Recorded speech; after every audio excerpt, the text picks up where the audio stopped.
I am Babla Jonathan, and this is the 6 p.m. primetime newscast on Equinoxe Television, live from my headquarters in Cameroon's economic capital, Douala. And our top stories in this edition of the news: at least 5 persons have died in a shooting incident in Songwa in the northwest region of the Republic of Cameroon. The victims of shooting orchestrated by unidentified gunmen last night, and still in the northwest region of the Republic of Cameroon. They have been in captivity for more than 4 months in Asou village in Pinyin. The now ex-hostages were set free by security and defense forces.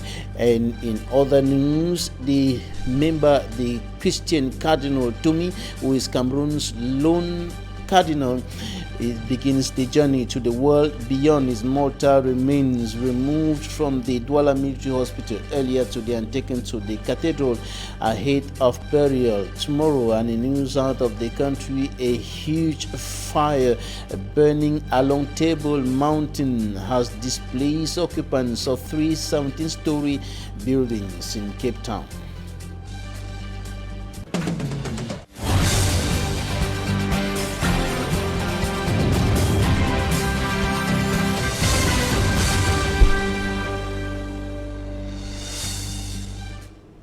At least 5 persons have died after unidentified gunmen stormed a popular drinking spot in Songwa in the northwest region of the Republic of Cameroon. The gunmen are said to have been shooting indiscriminately at those who were present at the time they stormed the area.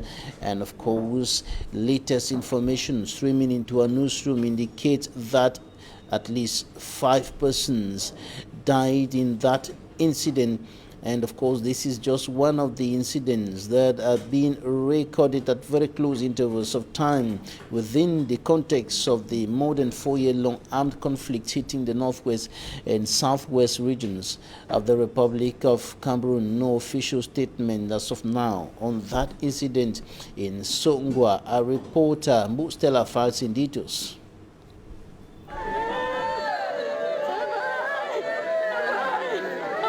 Inhabitants of my 90 Songwa say they heard gunshots last night at about 10 p.m. This Monday morning, a huge crowd turned out at this popular drinking spot. What they saw: corpses littered on the floor. They were shot at night by yet to be identified gunmen. They killed my friend. They killed my friend. I only had gunshot, and this morning they said that she's dead. I don't know. Apparently, the gunmen targeted people in the bar. They shot and killed 5 persons, wounding several others. People are yet to understand why. Around 10 o'clock, beautiful bar. I don't know time where I just hear gunshot. Then I discover I don't be injured on my back. My 90 Songwa has been a hotspot in Bamenda since the war began. In November 2020, about 4 persons were shot dead in a car said to be returning from Batibo in Momo Division. Speaking off camera, some inhabitants expressed their beliefs separatists carried out the attack, but no one is confirming yet. At the time of this report, no official statement regarding the incident had been made, but family members have identified and deposited the corpses of the loved ones at the mortuary, pending burial.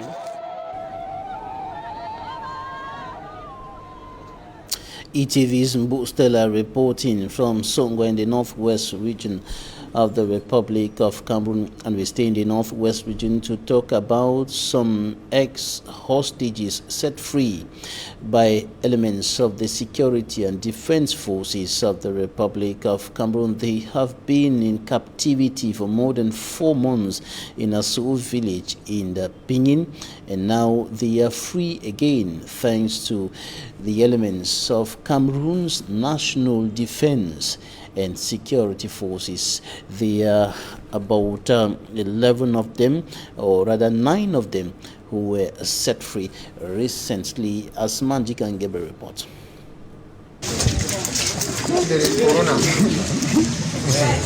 It was a happy reunion between 9 freed hostages and their family members at the esplanade of the 5th Military Region in Bamenda.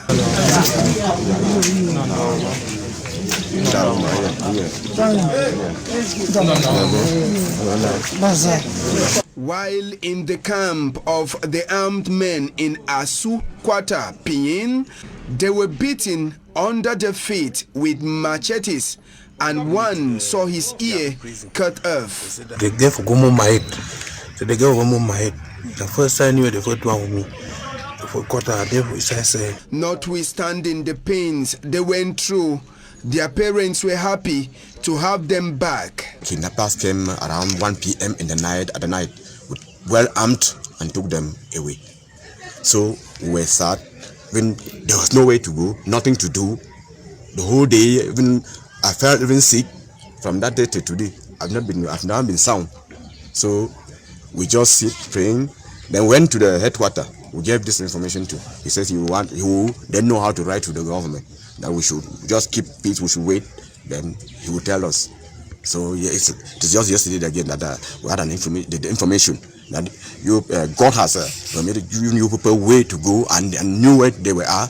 Then our children are back. So we're so happy from that day to today. Another parent says the freed children should also be responsible. I want to advise that in as much as the military is making a lot of effort, these children should also be responsible, because the parents are here. When you look at the appearance of their hair, this is my own child, it's my sister's child.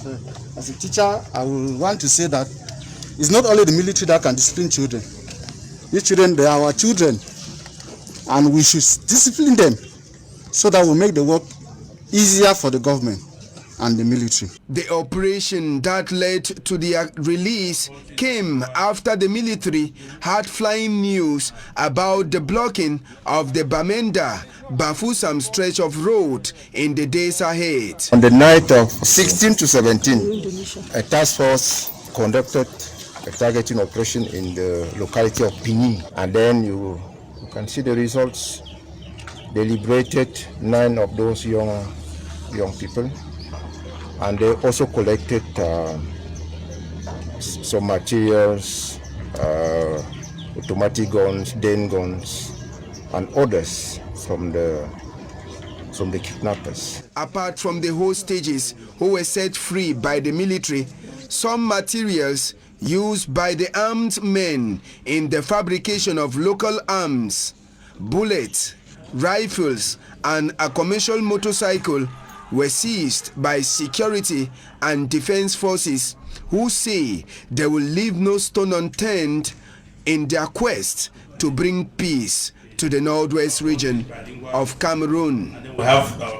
While he was alive, he spent much of his time talking and struggling for peace and normalcy to return in the northwest and southwest regions of the country. He spent much of his time struggling to see an end to the bloodshed, to the destruction, to the atrocities going on in the 2 English-speaking regions of the Republic of Cameroon for more than 4 years today. He is Christian Cardinal Tumi, the lone cardinal of the Republic of Cameroon, and he's now on the journey to the world beyond. And of course, the fourth week-keeping mass for Christian Cardinal Tumi for today is going on at the St. Peter and Paul Cathedral here in Douala. His mortal remains removed from the Douala Military Hospital earlier today, and for me, Armstrong Sanders says it took place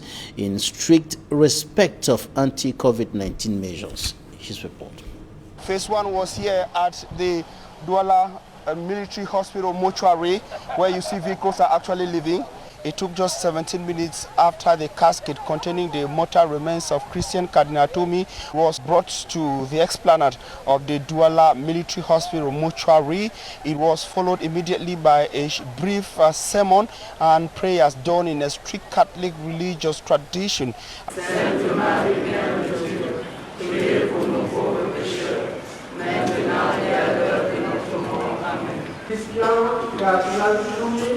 À la miséricorde de Dieu, afin que là où est ton Seigneur, que lui-même y soit. Led by the Archbishop of the Douala Metropolitan Archdiocese, His Grace Samuel Kleda. We also saw the presence of the Archbishop of the Bamenda Metropolitan Archdiocese, His Grace Andrew Kia. There was also the presence of Abraham Kome, who is the president of the National Episcopal Conference, as well as a host of other bishops and archbishops who came from different parts of Cameroon. But you remember that it took just 17 minutes for this ritual to be done here.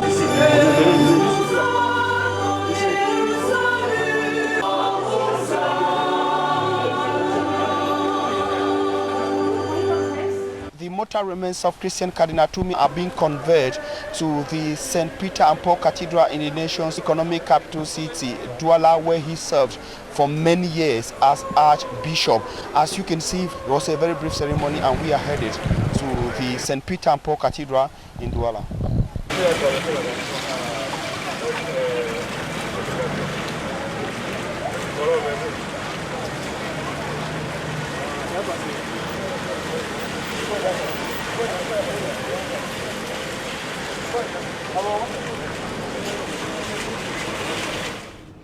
And the corpse of His Eminence Christian Cardinal Tumi has been in the St. Peter and Paul Cathedral since the earlier part of today. And I told you earlier that the fourth wake-keeping mass is going on at the moment, and of course there will be another one coming up at 8 p.m. ahead of burial today. For me, Armstrong Sander now takes us to the Douala St. Peter and Paul Cathedral.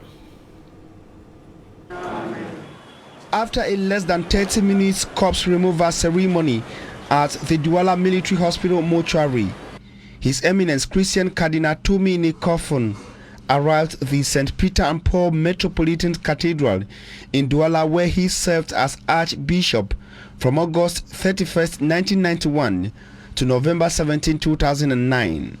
His mortal remains will be taken directly to the center of the cathedral, where he stood to officiate Mass for over 30 years, to Christians who say his impact on their lives cannot be quantified nor qualified in a day. Ce que je retiens du cardinal Tumi, c'est tout un livre. Yes, it's a big loss for the family, big loss for the church, big loss for Rome, and big loss for all of you here. You can see the population standing here and understand the magnitude of the man he was. This is somebody who was cardinal since 1988 and has served the church diligently. They don't make them like him anymore. So. Le cardinal Christian Tumi qui s'en va au ciel, nous ne pouvons que dire merci au Seigneur de nous l'avoir donné sur terre, parce qu'à travers lui nous avons reçu plusieurs enseignements. The same positive impact that he left on his biological family. My uncle deserves it. He lived for the people. You can see the kind of bed he used to sleep on. He was our uncle, a wonderful uncle, who loved all of us. Nobody knows at what time precisely he died, because he was alone. He must have died on Good Friday, but he was discovered early hours of the morning. The St. Peter and Paul Metropolitan Cathedral, Douala, which will host the 2 days official funeral ceremony of the lone cardinal in Cameroon, has been beautified with the colors of the Vatican City. Born on November 15, 1930 at Kikaikilaiki village, Kumbo subdivision of the Bui division, northwest region of Cameroon, Christian Cardinal Tumi, participant at the 2005 conclave for Pope Benedict XVI's election, will be buried at the Douala Metropolitan Cathedral on Tuesday, 20th of April 2021. Christian Cardinal Tomi will be laid to rest tomorrow, and he leaves behind a struggle which he spent much of his time focusing on. I'm talking about the security and socio-political challenges in the northwest and southwest regions of the Republic of Cameroon, and it is within this context that His Royal Majesty Mekanya Okon Charles, outgone president of the Mundemba Chiefs Conference, Divisional Chiefs Conference, is calling on his successor and collaborators to intensify the fight against hate speech. Hate speech is one of the factors that have contributed in adding fuel to the fire as far as the socio-political tensions in the northwest and southwest regions of the country is concerned. And Mekanya Okon Charles, His Majesty Mekanya Okon Charles, was speaking recently in Mundemba, while handing over to his successor at the helm of the Mundemba Divisional Chiefs Conference. Derijato reports. Chief Ngime Stanley of Metangolo Chiefdom in Mundemba Subdivision takes over from Chief Mekanya Okon Charles as the president of the Mundemba Subdivisional Chiefs Conference. During the presentation ceremony, in the presence of the divisional officer for Mundemba Subdivision, the outgoing president thanked his peers for the sense of maturity and that they should be true ambassadors of peace in their respective chiefdoms and campaign against hate speech in order to encourage growth as a people. When we scornfully tell others that this is our land, that is called hate speech. When people use their numbers deliberately to suppress others, when people use their positions of power to intimidate, suppress, frustrate others, that is called hate speech. When we discriminate against disabled, the less privileged, that's called hate speech. I came to this because this is what is current as doctrine, which the government is preaching to all of us, and it will descend also in our own small communities.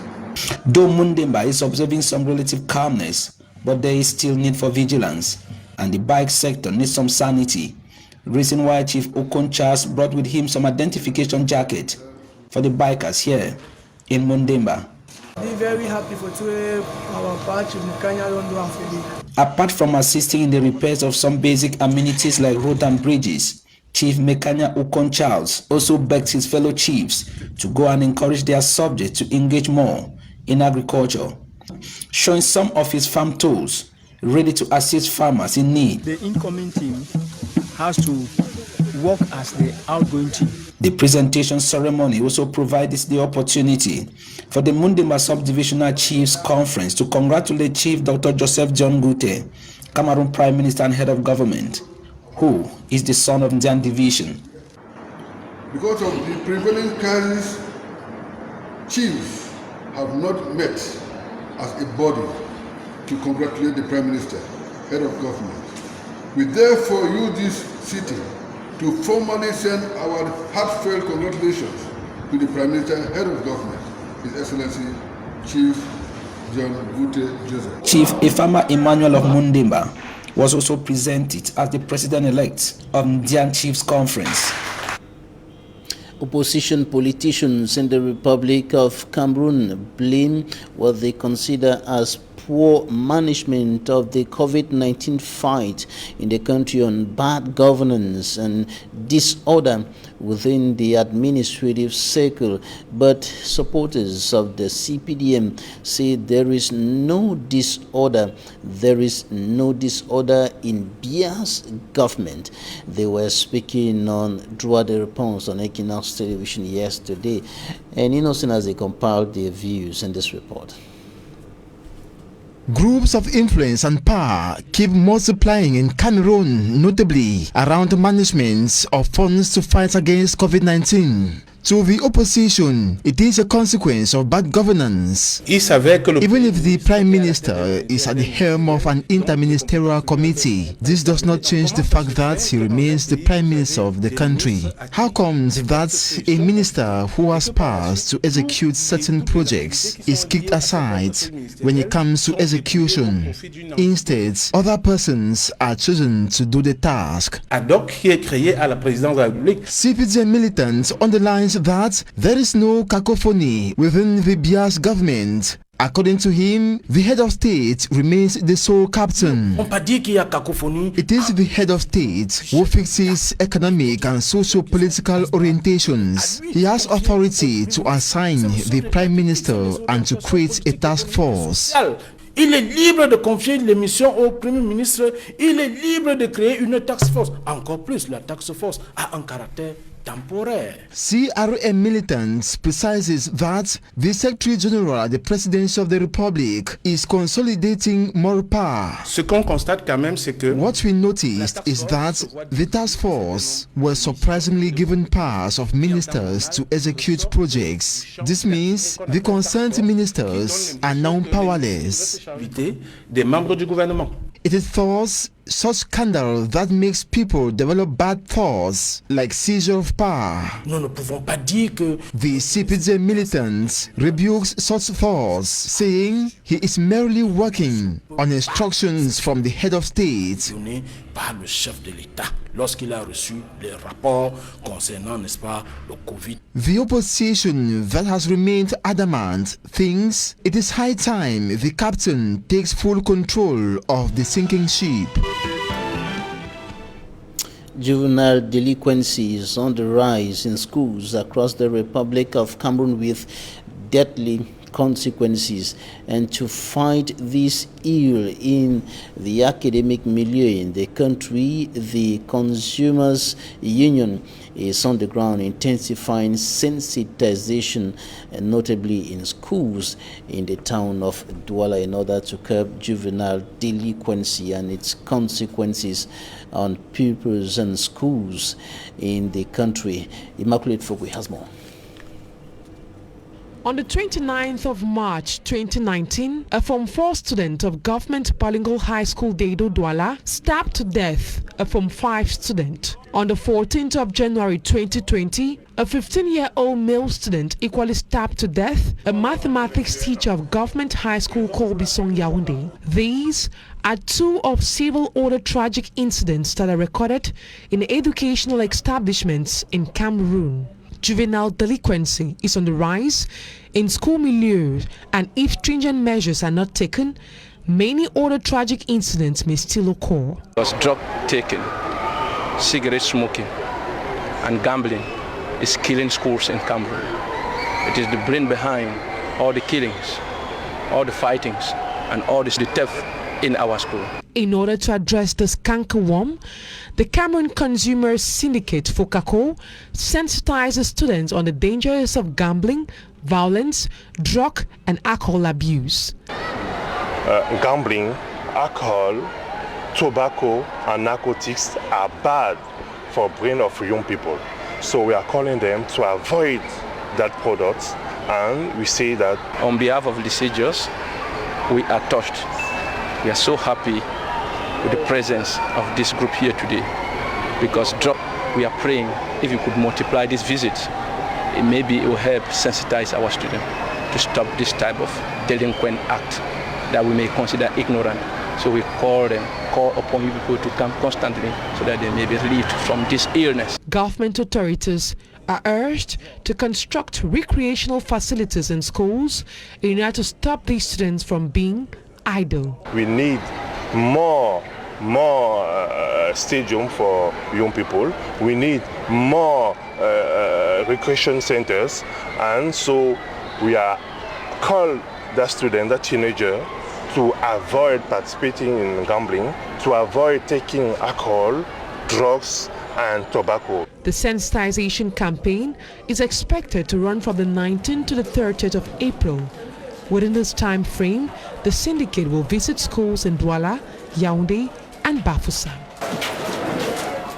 Out of Cameroon, a huge fire burning along Table Mountain compels South African emergency workers to evacuate three 17-story residential buildings overlooking Cape Town.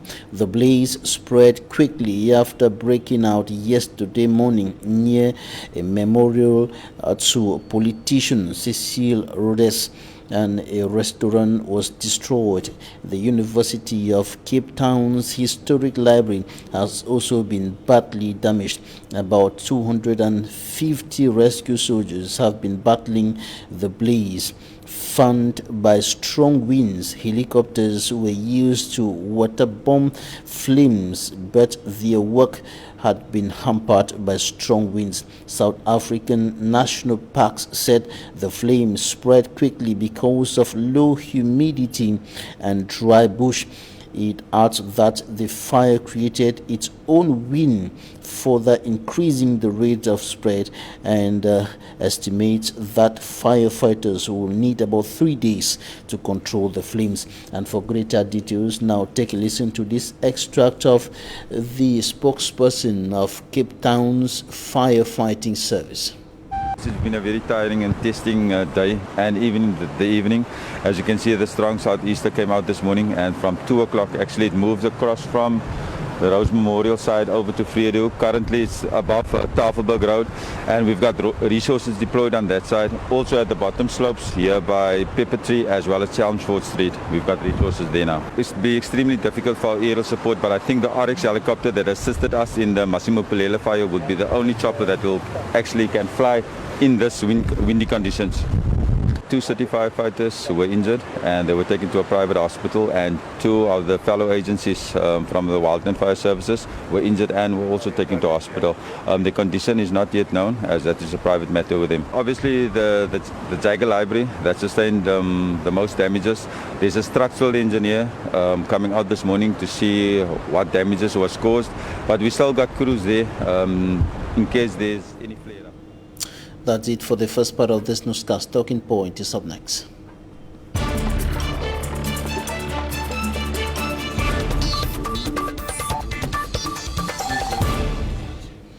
Thanks for joining us in Talking Points. David Sunate, a civil society leader and member of the Catholic Men's Association in Cameroon, is our guest today. Thank you for joining us. Thank you, Jonathan. I'm glad to be here. You're just coming from the St. Peter and Paul Cathedral, where there is the 4th Wake-Keeping Mass for His Eminence Christian Cardinal Tumi going on. Yeah, we just finished the English Community Mass for Cardinal Tumi, which started at 4 and it's ended just now. All right. What did you observe there as far as the wake-keeping or the... Well, it was very well attended. There's a lot of people there. Cardinal Tumi is somebody who impacted a lot of lives, did a lot for this community, and was certainly a model man of God, spiritual leader. And I want to say for our English community especially, and the Anglophone crisis, he was a very firm believer in federalism, fought for it, and I think even to his dying days, his last breath, he was still of the opinion that a federation was the better thing.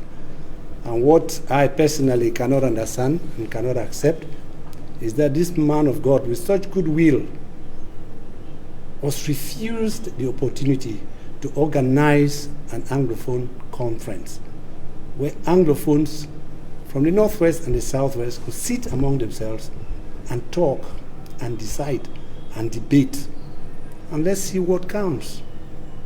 And to me, I think for such a good man to have gone away without doing anything, I can only see one of the bridges for a federation breaking for good. And the other one is Fon Mukete. In the political point, he too was an ardent believer in federation. These are people who knew better days of Cameroon, who knew better things, who saw better things and better possibilities if we could only federate as one country, but with two different systems.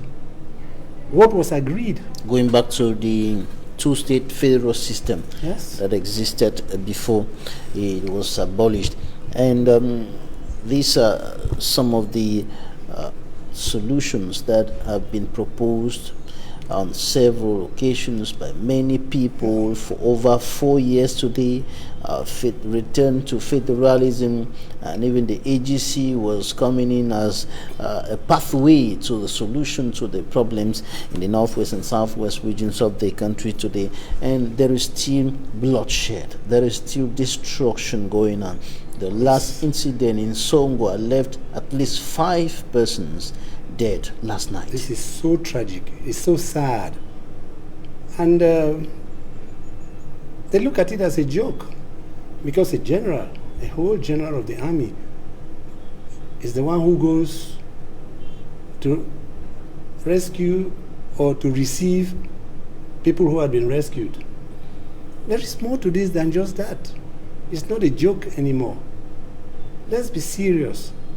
Let's accept that a federation went wrong somewhere, and that the correction to that is to sit down, look into what was supposed to be, where it went wrong, and come back to something that is workable.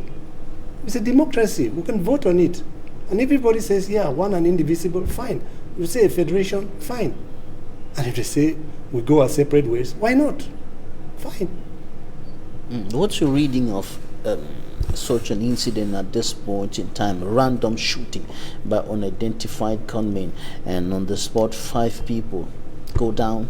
My reading is that the government does not accept what is going on.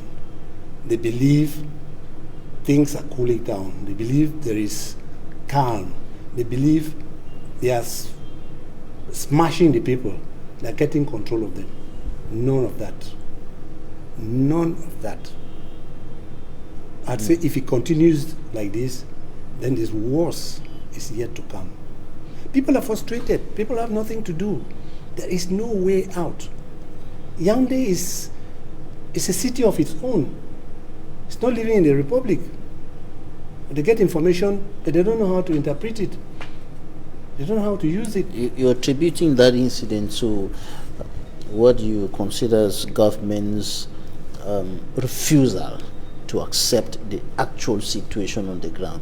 But on the side of the government, the authorities are accusing the non-state armed groups that they are the one who are causing the situation to persist, the bloodshed to continue, the destruction to continue. Why are they not talking to them? These people are known. They're willing to talk. But the government doesn't even want to talk to them. There is a belief, an erroneous belief in Yaoundé, that this thing can be conquered, that they can use force. They will not. It's not a question of a conquest. The Anglophones, before they got to this point, and I mean the Anglophones in their vast majority, not what we consider those who have benefited from the system or are still benefiting from the system. The real Anglophones, they believed in the unity of this country, in the federation of this country, but they have been deceived. And since the trouble started, nothing has been done to convince them. Instead, they are converting more and more people. Because some people did not even know they were lying.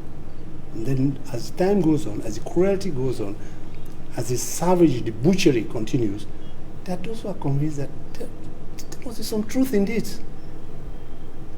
But government has done quite a lot of things that can be cited in a whole book, that can be written down in a whole book by some of the authorities who indicates the will of government, the will of the President of the Republic to solve this problem, to put an end to all the bloodshed.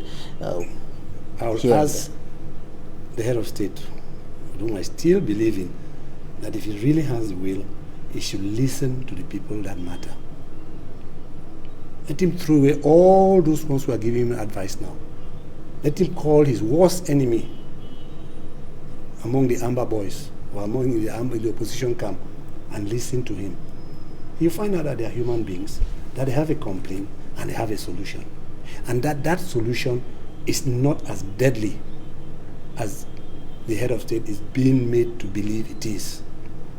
And that there are other interests, which we believe, foreign in this case, who have an interest in letting the situation deteriorate, rot. They're getting their petrol out, they're getting their monies, and they don't care. 10 years, 20 years down the line, the people will be free. And what suffering would they have gone through?